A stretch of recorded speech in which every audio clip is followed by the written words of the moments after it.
Shemini Atzeret Simchat Torah.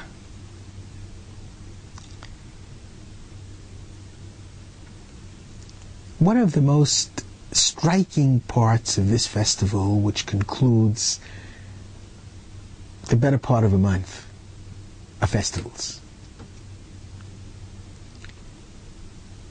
is the fact that we read of the death of Moses. And it always brings a tear to my eyes. The Tamei HaMikra, the cantillations with which we read of the death of Moses, hark back to the cantillations of the days of War, of Rosh Hashanah and Yom Kippur.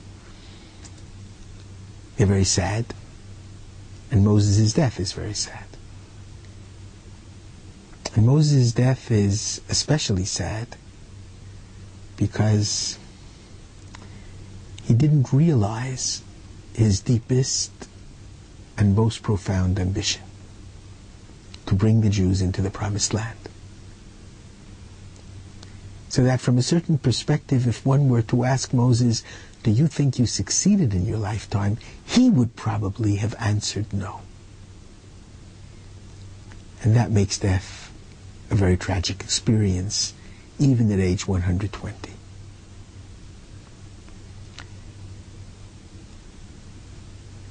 So how can we read of this? And what is the Torah telling me when it tells me that no individual knows where Moses is buried?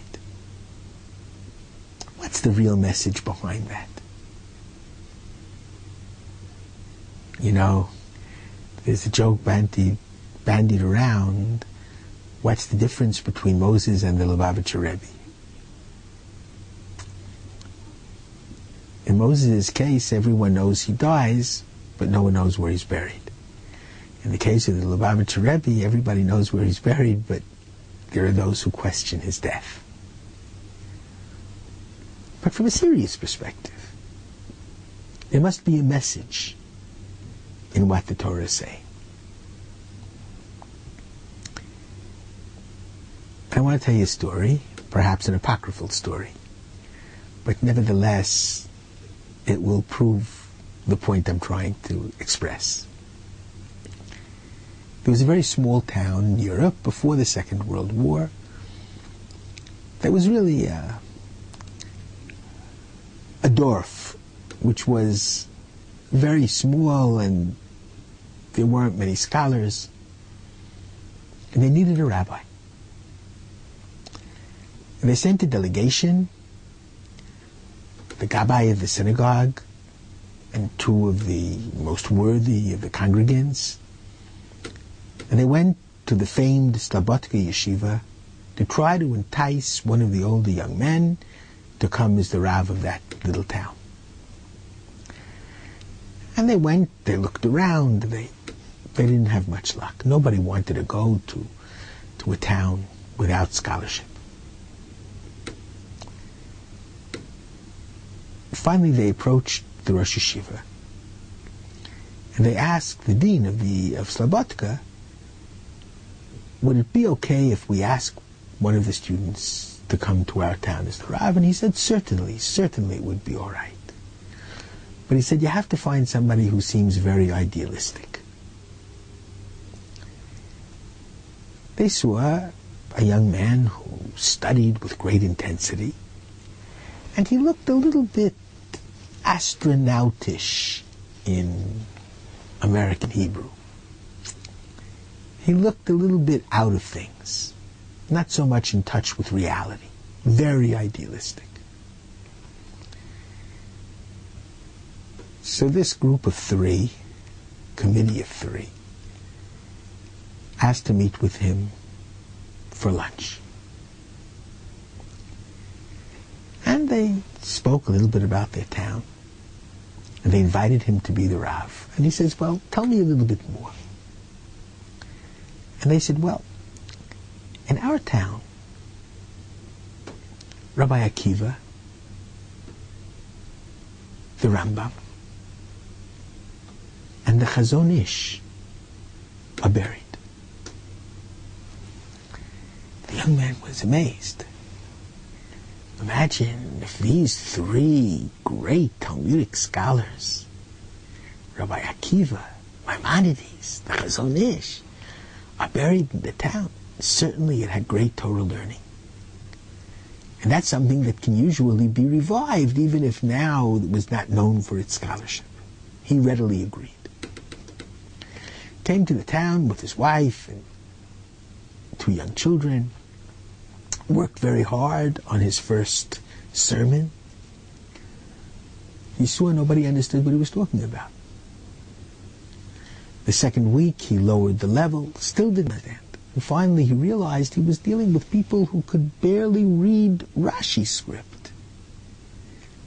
They were householders, they were religious enough at that point in historical time, but they were certainly not scholars.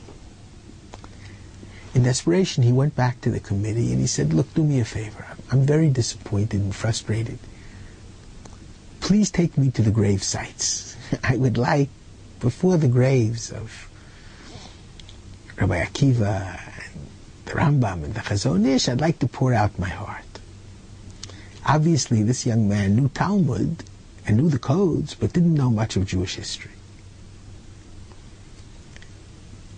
The delegation explained to him he didn't quite understand them. What they meant to say was that these 3 individuals, during the days that they were in the Slobodka yeshiva, very strongly lived. They would listen in as the study partners would read the Talmud. Rabbi Akiva says, they would say. The Rambam decides the law, they would say. The Chazon Ish interprets, they would say, in the present tense. Because in the yeshiva in Slobodka, Rabbi Akiva lived. The Rambam lived. The Chazon Ish lived and was studied every day. What we meant, they said to this yeshiva boy, what we meant was that in our town, they were all buried. They don't live at all. Their words are never quoted. And we need you to come in order to make the words of the Jewish tradition viable and living once again. The truth is that Moses may have been very disappointed at the end of his life. Nevertheless, however, he still lives. Because his words, the Torah which he received from God, is still read by us at least 3 times every week. He still guides us. He still informs our souls. And therefore, we're not really sad when we read of his death. Because Moses may have died, but he was never buried. We don't know his burial place. Because in a very real sense, although in a certain way he failed in his generation to bring the Jews into the Promised Land, he succeeded for the eternal generations as Moshe Rabbeinu, the teacher of all of us. Chag Sameach.